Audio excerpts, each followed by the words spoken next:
Federal Drive is presented by GEHA, Government Employees Health Association, proudly providing health and dental benefits to federal employees and their families. Visit GEHA.com. The D.C. region is showing troubling signs of economic strain. Unemployment is rising, venture capital is drying up, and home listings have surged by 64%. Brookings' new DMV Monitor tracks these shifts in real time and flags the federal government's downsizing as a key driver.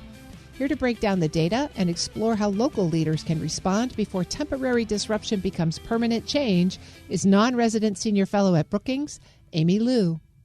Amy, thank you so much for joining me. Hi, Terry. You were instrumental in creating Brookings' new DMV Monitor, looking at the D.C. region's economic indicators. Tell us first kind of what motivated the establishment of this model and what you're looking at.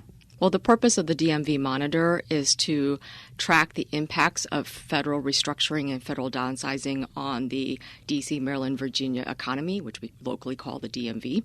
And we created this tool because a lot of local leaders, especially in the spring, were beginning to really worry about what was happening here, but there was not a common understanding of the scale and magnitude of the change. There were some folks who thought this was a crisis. There were others who thought this was the region was healthy enough to absorb all these shocks.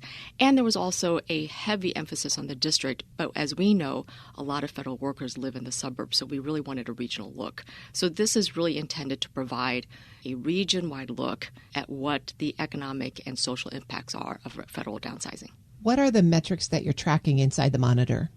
We are looking at the economy, like jobs. We are looking at the health of the worker and the workforce and the labor force. We then want to see how that then translates to other parts of the economy, innovation, tourism, consumer spending. And then what happens to the workforce? What decisions are they making in terms of home choices, the real estate market, the commercial vacancies? Do our businesses, as they are losing contracts, also beginning to shutter and therefore being more cautious about office leases at a time when the federal government is beginning to shed a lot of real estate and looking for buyers? So there's a lot of downstream effects. And the last thing I want to say is we also want to look at municipal services.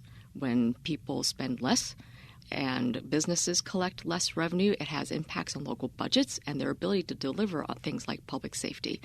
And ultimately, we want to know how families are doing. So there is an indicator on household well-being. So as you look across all of those measures, what are the signals telling you right now? Well, what we see right now is that the DMV region is absolutely ground zero for this administration's efforts and very effective efforts to shrink the federal government in terms of workforce, spending and procurement, and real estate. And what that is doing is showing up as a major downturn in the economic social trends here in the region in ways that are even more dramatic than what is happening nationally and in other large metro areas. And that is sending really strong alarm bells. And how's that playing out then in the region's unemployment? Let's just start there. Well, let me start with jobs, because I think what happens is if we're laying off a lot of workers, how is that showing up on jobs? And first, I want to say that the region's job loss has been dramatic, with job loss happening at twice the rate as the nation. I think when people think about federal job loss, it also translates to private sector job loss. I think we have to remind people the private sector industry is very tied to the federal government. And so when there were mass layoffs in the federal government, it triggered mass layoffs in the private sector. So the other thing I wanted to share is that the DMV Monitor shows that the amount of layoffs set off by the private sector, the nonprofit sector, and quasi-public entities rose by 139% in this region, compared to only 4% nationally. So again, a really acute impact of job loss in this region. Is that playing out differentially across Maryland, Virginia, and the district itself? Yeah, one of the nice things about the DMV Monitor, if you come on and explore the tool, is that it has data on every major core jurisdiction and county in the region.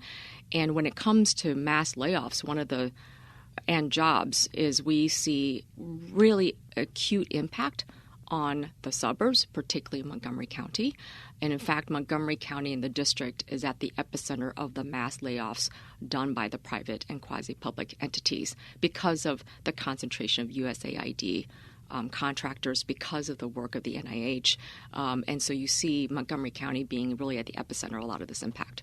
You were talking about jobs there, and the Trump administration is threatening additional reductions in force. Here we are at day 3 of the shutdown. What impact would you expect that to have on top of what's already gone through?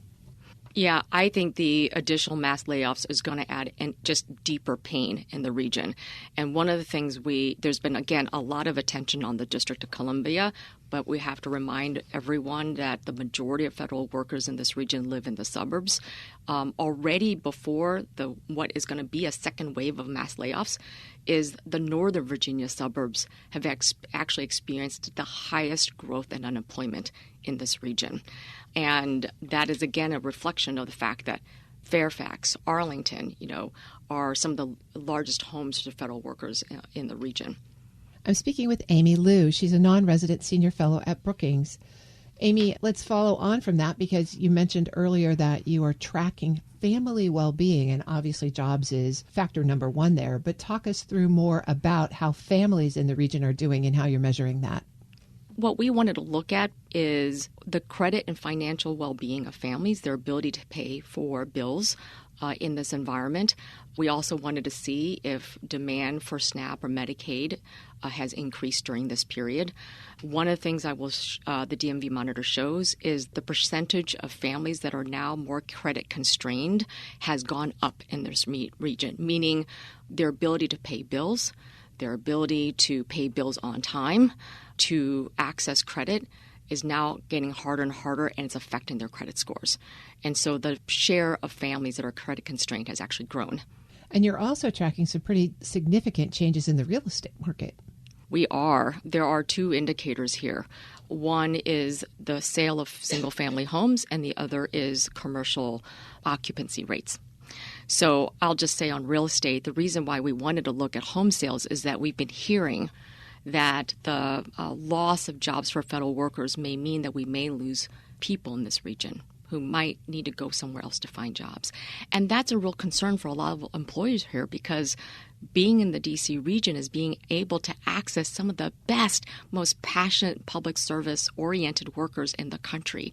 And there's a real desire to retain that talent. And what we found is that the home sales in this region have skyrocketed to 64% more homes on the market now than this time last year. And we believe that is a proxy for the fact that people are potentially selling to either move to another market or to maybe downside to renting if they can't afford to stay in a home, but is something to watch, particularly because interest rates for lending has stayed elevated. So the fact that there's been a spark in home sales here is concerning. And if the housing market, I won't say collapses, but declines because folks need to sell those houses to move to more affordable living arrangements elsewhere, how does that underpin the local economy? That's a great question. And I think one of the things we have to remember is when workers lose jobs, they tend to spend less. And that dampened consumer spending shows up in restaurants and hospitality, and therefore it impacts restaurant workers. It impacts their ability to pay for rent and pay for bills.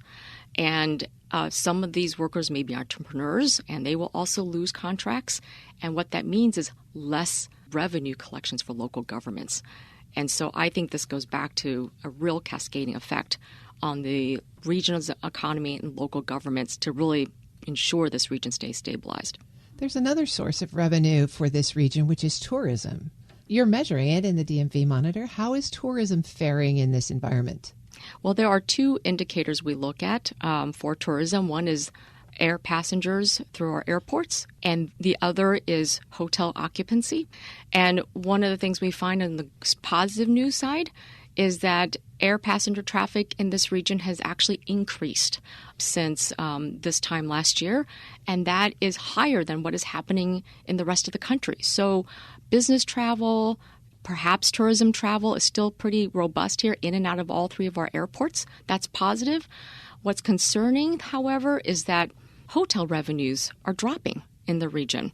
And so perhaps people aren't staying as long, or the volume is reduced, and you can see that in certain suburbs as well.